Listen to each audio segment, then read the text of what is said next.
The notification came 3 days before Easter. A simple text from my father, no greeting, no warmth. Just the message that had become familiar over the past decade. I wasn't welcome. I stared at my phone in my chambers, the mahogany desk reflecting the afternoon light filtering through the tall windows. Outside, Washington, D.C. bustled with its usual organized chaos. Inside, I felt the old familiar sting of dismissal, though by now it had dulled to a distant ache. My father had perfected the art of excluding me while making it sound reasonable. This time the excuse was my cousin Sarah's new husband, Marcus Whitmore. A federal judge, Dad had emphasized in previous calls. Important. Connected. Someone whose presence elevated the family's standing. And my presence apparently would diminish it. I set the phone down and returned to the brief I'd been reviewing. United States versus Riverside Development Corporation. A complex federal fraud case involving healthcare contracts. The kind of case that required precision, patience, and an understanding of both criminal and administrative law.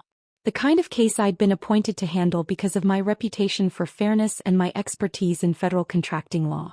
But my father didn't know that. None of my family did. To them, I was still Lauren, the daughter who'd wasted her potential by working for the government instead of joining a prestigious law firm. The one who'd chosen public service over profit, principle over prestige. The family embarrassment who drove a modest car, lived in a small townhouse and wore conservative suits instead of designer labels. They had no idea that 10 years ago at 32, I'd been confirmed as a United States District Court judge for the District of Columbia. One of the youngest federal judges appointed in the past 2 decades.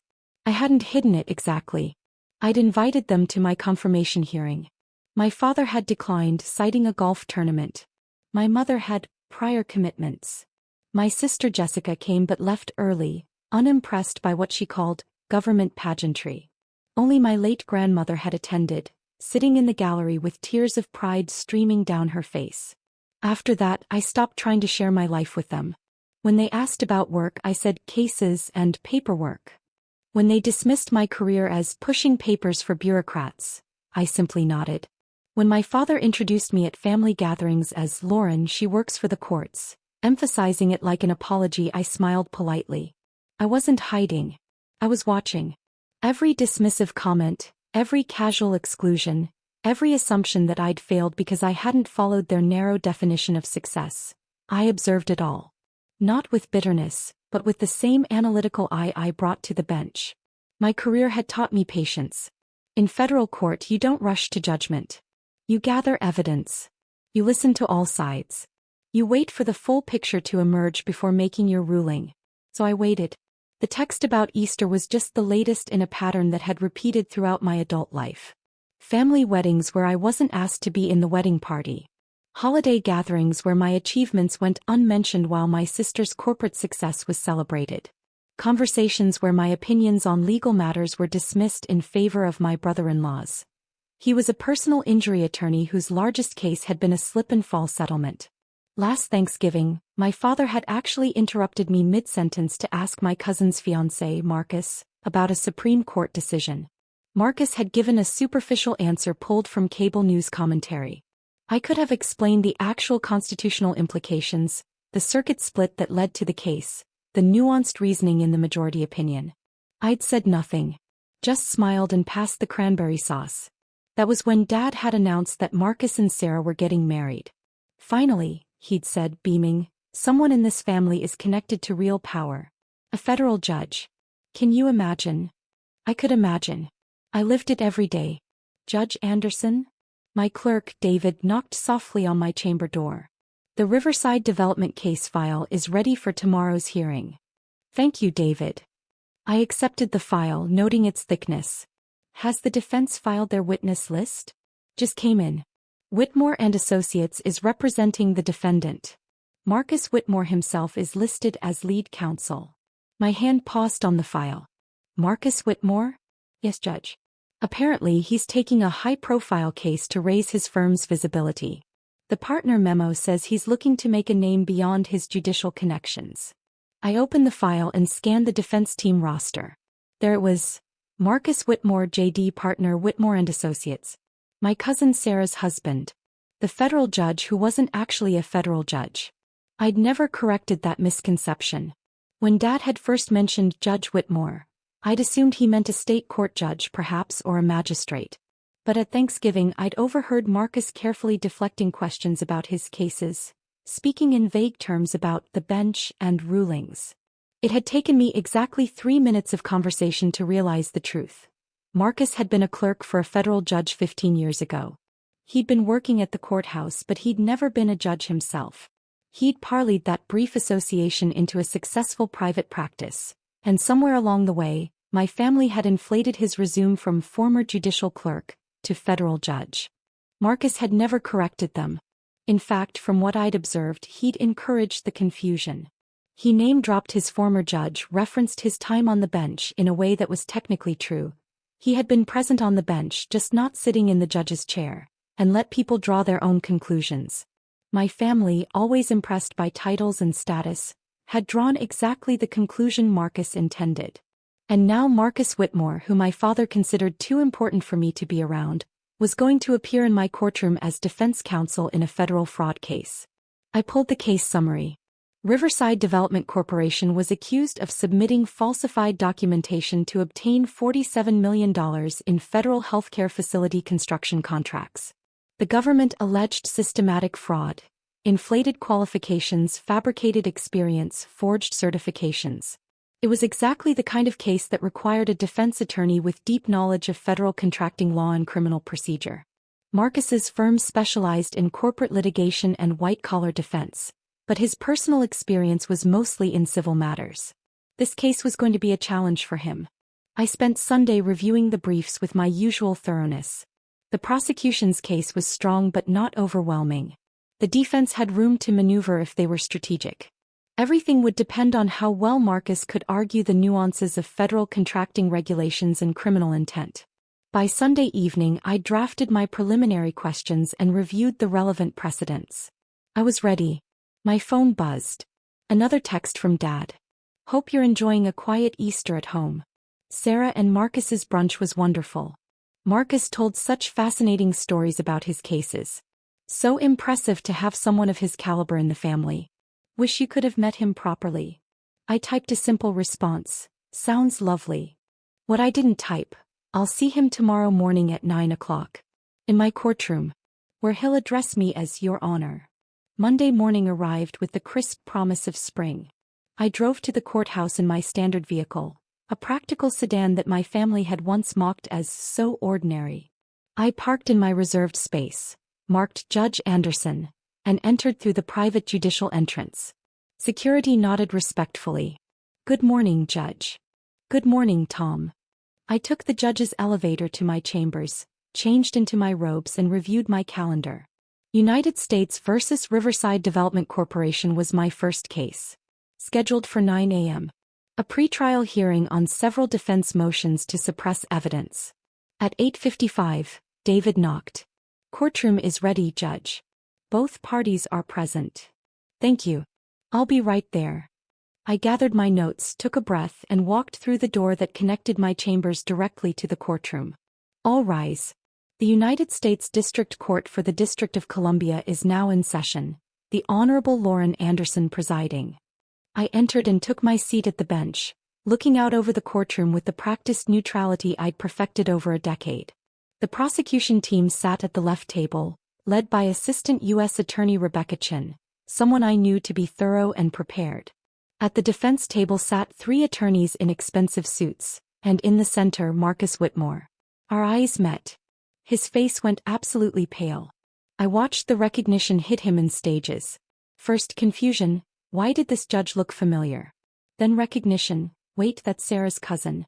Then the devastating realization she's not just in the courthouse. She asked the judge. To Marcus's credit, he recovered quickly, though not quickly enough. His co-counsel had noticed his reaction. The lead prosecutor had noticed. The court reporter had noticed. I gave him nothing. No smile, no acknowledgement of recognition, no indication that we'd met before. Just the same professional neutrality I showed every attorney who appeared before me. Please be seated, I said. Counsel, please state your appearances for the record. Rebecca Chin stood. Rebecca Chin for the United States, Your Honor. Marcus stood. and I could see his hand trembling slightly as he gripped his notes. Marcus Whitmore for the defendant, Riverside Development Corporation, Your Honor. His voice caught slightly on Your Honor. Thank you, I said calmly. We're here for pretrial motions on the defense's motion to suppress evidence obtained during the initial investigation. Mr. Whitmore, you filed this motion. Please proceed with your argument. Marcus opened his mouth, closed it, and glanced down at his papers. When he looked back up, I could see sweat forming at his hairline. This was the moment every judge learns to navigate with care. Personal connections cannot influence judicial decisions. The fact that Marcus was married to my cousin, the fact that my family valued him more than they valued me, the fact that he'd built a reputation on a title he'd never actually held. None of that could matter. What mattered was the law, the evidence, and the arguments presented. Marcus began his argument, and within 2 minutes, it was clear he was unprepared. He cited a case that had been overturned 3 years ago. He misstated the standard for suppression of evidence in federal criminal cases. He confused administrative law with criminal procedure. I let him finish, then asked a simple question. Counsel, you cited Patterson v. United States for the proposition that warrants require individualized probable cause for each document seized. Can you direct the court to that language in the opinion? Marcus fumbled with his papers. Your Honor, I believe it's in the majority opinion page. Patterson v. United States was overturned by the Supreme Court in Wilson v. Harris, I said evenly. 3 years ago. The current standard is established in Riverside. Interestingly, a case with the same name as your client, which held exactly the opposite. Were you aware of that? The courtroom went silent. Your Honor, it will need to supplement our brief. I would suggest you do so, I said. Additionally, your motion cites Federal Rule of Criminal Procedure 41E, which was amended in 2019. The version you're citing is no longer in effect. Ms. Chin, does the government wish to respond? Rebecca Chin stood, and I could see her fighting back a smile. Your Honor, the government believes the defense's motion is based on superseded law and should be denied as filed. However, if the court wishes to allow supplemental briefing, I'll allow it, I said. Mr. Whitmore, you have until Friday to file a supplemental brief addressing the current state of the law. Ms. Chin, you'll have until the following Wednesday to respond. We'll reconvene in 2 weeks. I addressed the rest of the procedural matters quickly and efficiently, then adjourned the hearing. All rise. I returned to my chambers, removed my robe, and sat at my desk. The hearing had lasted 20 minutes. In that time, I'd exposed the weakness of the defense's preparation, given them a chance to correct it, and maintained absolute professional neutrality. I'd also watched Marcus Whitmore realize that the family member he'd been helping to exclude from Easter brunch was the judge who would decide his case. My phone buzzed. A text from Sarah. Marcus just called. He said you're the judge on his case? Why didn't you tell us you were a judge? 3 question marks. The text equivalent of shouting. I typed carefully, you never asked what I do. When you inquired, I said I work for the courts. That was accurate. Her response came immediately. Everyone thought you were a clerk or something. This is insane. Marcus is freaking out. He says this is a conflict of interest. I called my judicial assistant. Janet, I need you to prepare the standard disclosure form for a potential conflict of interest. Defense counsel in the Riverside case is married to my cousin. I'm going to disclose the relationship and allow both parties to state whether they want me to recuse. Right away, Judge. Within an hour, both parties had been notified of the family connection. Rebecca Chen's office filed a response stating the government had no objection to me remaining on the case. Marcus's firm requested an emergency conference call. At 3 p.m. I convened the call with both parties on the line. Mr. Whitmore, I said, you've requested this conference to address the disclosed family relationship. Please state your position for the record. Marcus's voice was strained. Your Honor, given that you're related to my wife and given that my family relationship with you is complicated, we believe there's an appearance of impropriety that warrants recusal. Please elaborate on what you mean by complicated, Mr. Whitmore. There was a long pause. What could he say? That my family excluded me from gatherings? That they considered me inferior? That he'd been held up as the success story while I was the cautionary tale? Your Honor, there's been limited contact between you and my wife's family. We're concerned about potential bias. I see. Ms. Chin, does the government have a position? Your Honor, the government notes that Judge Anderson has an impeccable reputation for fairness and impartiality. We have complete confidence in the court's ability to decide this case on its merits. We oppose recusal. Mr. Whitmore, I'm going to be very clear, I said. I have presided over hundreds of cases in this court. I have never allowed personal relationships to influence my judicial decisions, and I will not start now. The fact that you are married to my cousin is irrelevant to how I will rule on the legal issues in this case. However, if you genuinely believe I cannot be impartial, you have the right to request that I recuse myself.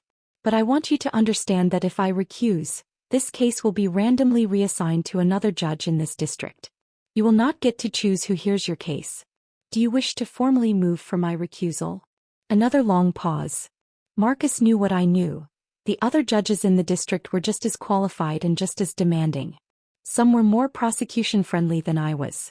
Some were known for being exceptionally hard on attorneys who came to court unprepared. I was actually one of the more balanced judges he could have drawn. Your Honor, Marcus finally said, we'll withdraw the request for recusal. Noted for the record. This conference is concluded. Both parties will comply with the briefing schedule I established this morning. And Mr. Whitmore? I expect your supplemental brief to cite current, applicable law. Yes, Your Honor. I ended the call and sat back in my chair. My phone was exploding with texts from family members. My mother. My sister Jessica. Even my father. I ignored them all and finished reviewing the rest of my cases for the week.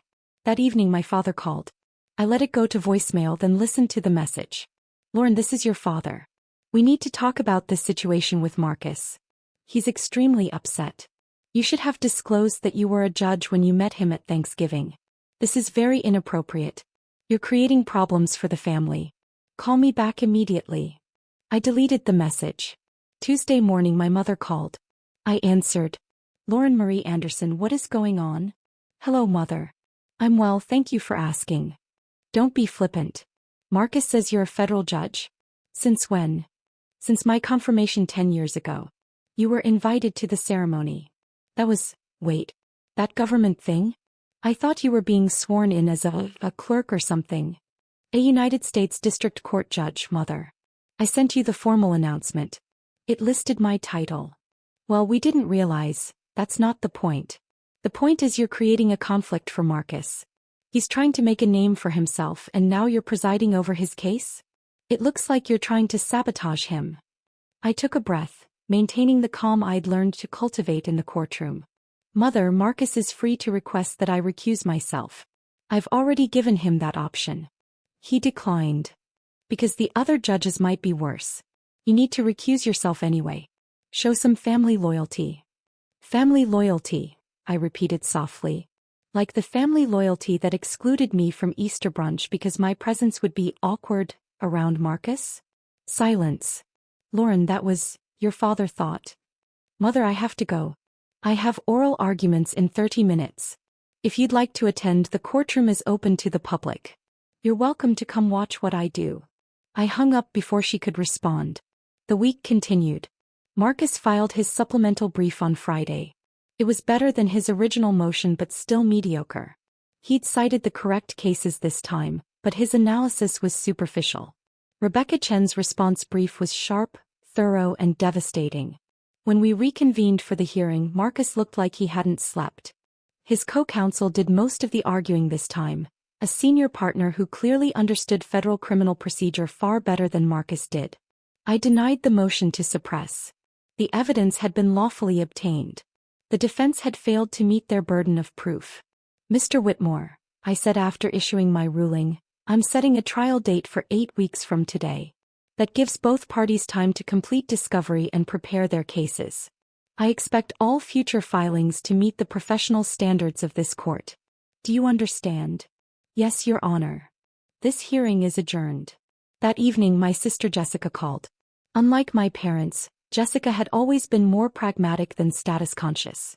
Okay, she said without preamble. I need you to explain what's happening because Dad is losing his mind and honestly I'm confused too.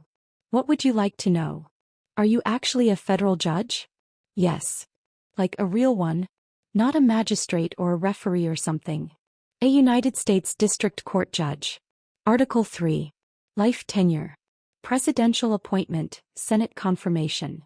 Holy shit, Jessica breathed. When did this happen? 10 years ago. I was 32. And you just never mentioned it?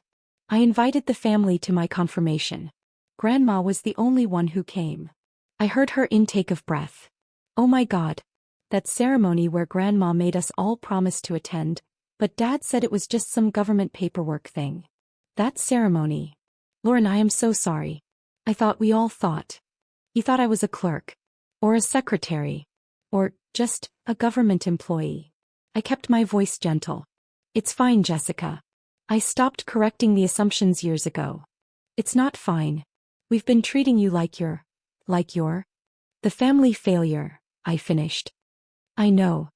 Meanwhile, you're one of the most powerful people in the federal judiciary, and we've been fawning over Marcus, who isn't even actually a judge. He was a clerk, I said. A good one from what I understand. He's built a successful practice. There's no shame in that. But he let us think. He did. And I let you keep thinking I was something less than I am. We both made choices about what to reveal and what to let people assume. Jessica was quiet for a moment. Are you going to destroy him in this trial? I'm going to be fair and impartial just as I am in every case. The law will be applied equally. Justice will be served based on the evidence and the arguments presented. Marcus will get the same consideration as any other attorney in my court. No more, no less. That's very judge-like of you. It's my job. Another pause. Dad wants you to recuse yourself. I know. I've offered Marcus that option twice now. He's declined both times.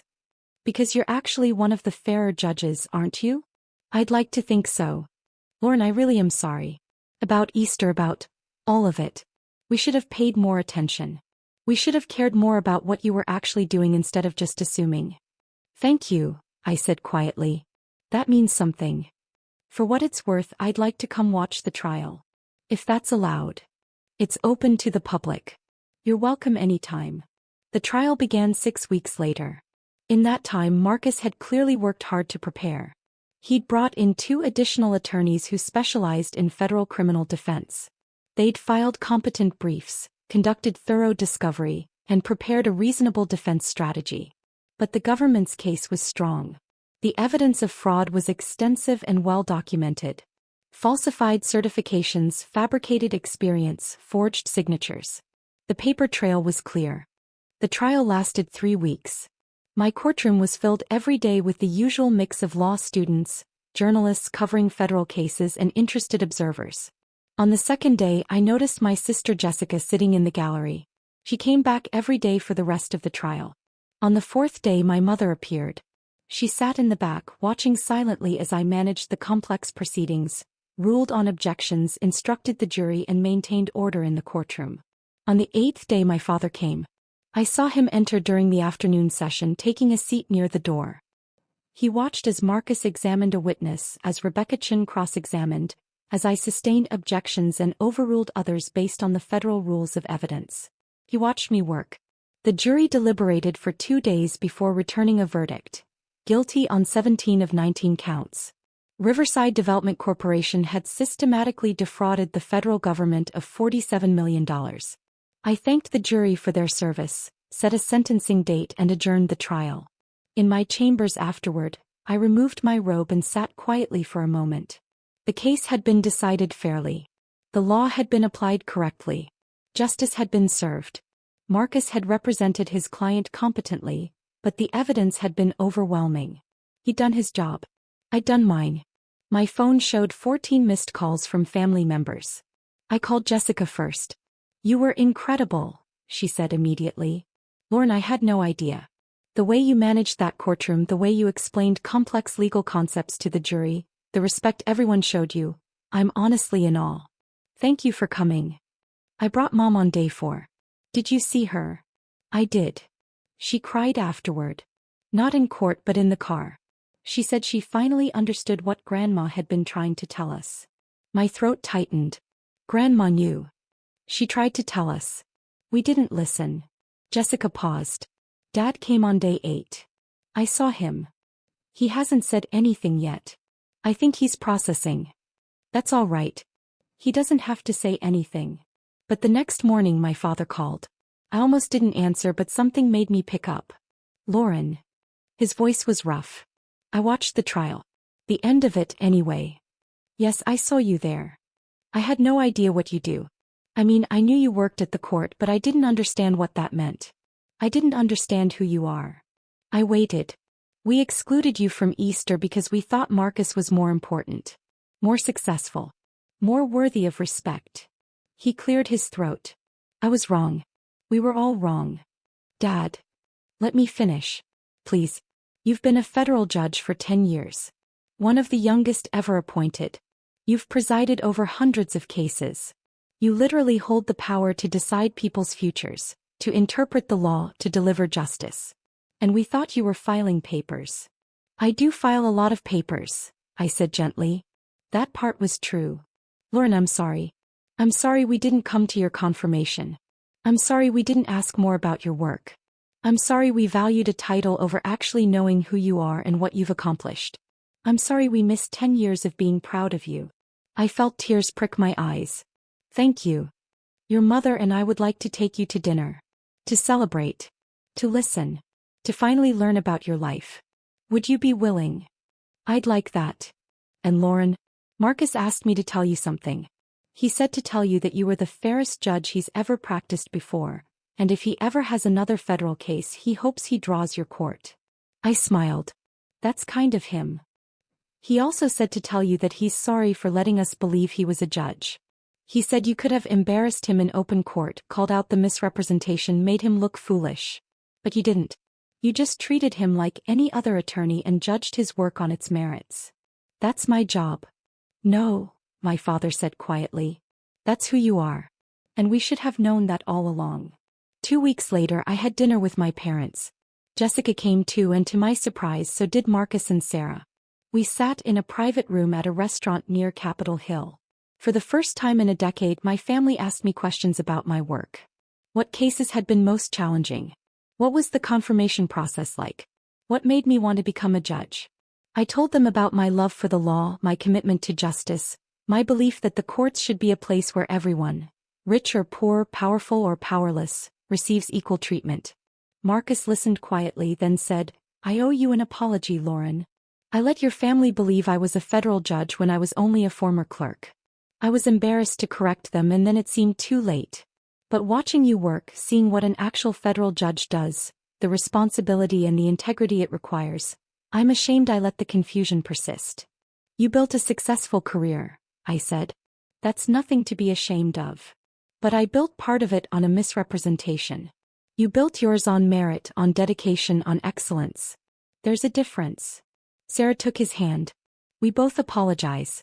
Marcus for the false impression, and me for not caring enough to learn what you actually do. I forgive you, I said simply. Both of you.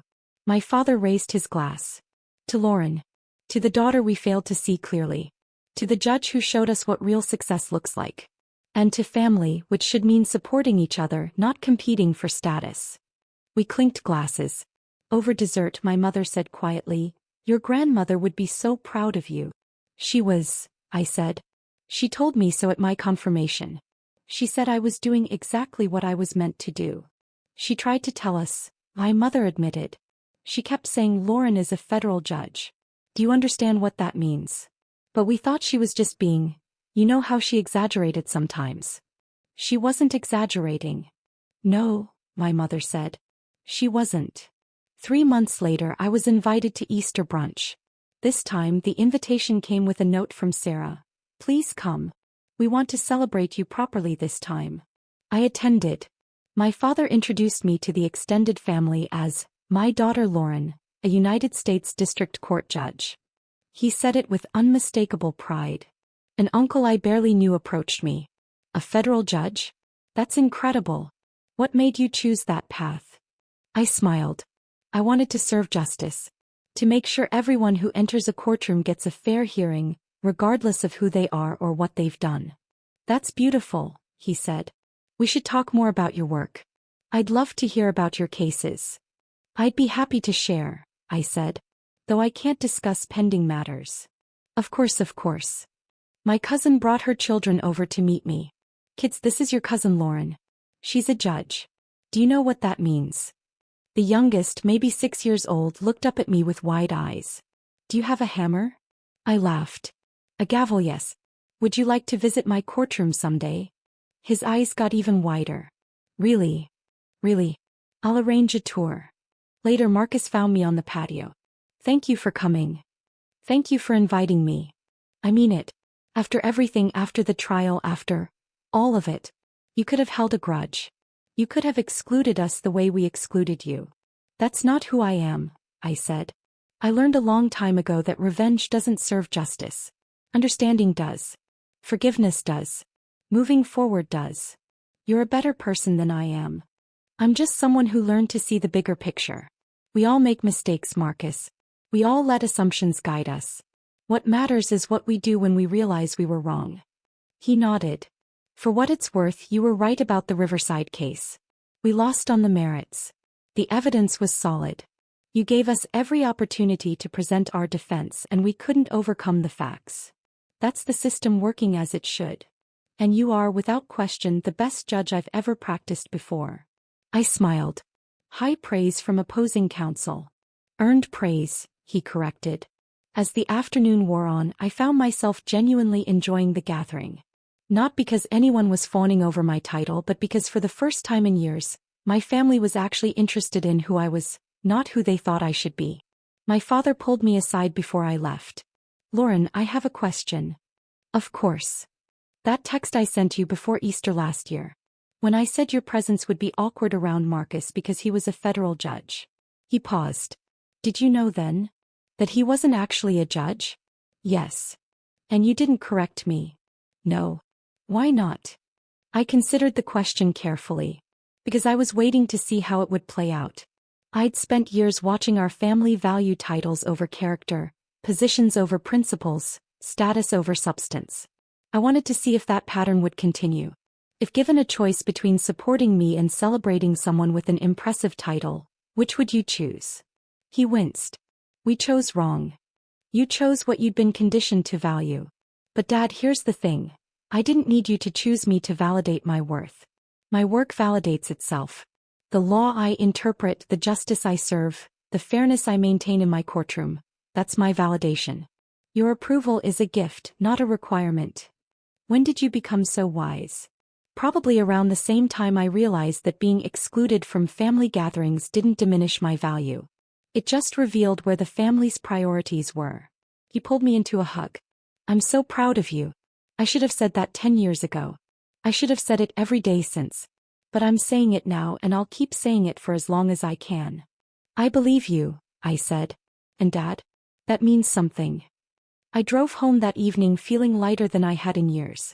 Not because my family finally recognized my success, but because I'd learned something important about myself in the process. I didn't need their recognition to know my worth. I'd built my career, my reputation, and my life on principle, not approval.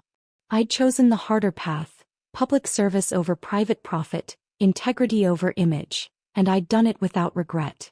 The fact that they finally understood was simply the completion of a circle that had started with exclusion and ended with recognition. But I would have been fine either way. That's the thing about true success. It doesn't require an audience. It doesn't need validation. It simply exists, steady and certain like justice itself. Monday morning, I returned to my chambers, put on my robes, and prepared for another week of cases. Another week of interpreting the law, maintaining fairness, and serving justice. Another week of being exactly who I was always meant to be. And in Courtroom 4B of the United States District Court for the District of Columbia, under the seal that reads Equal Justice Under Law, I took my seat at the bench. All rise. Court is now in session. The end. 5 years later, I was nominated to the United States Court of Appeals for the D.C. Circuit. My family attended the confirmation hearing. All of them.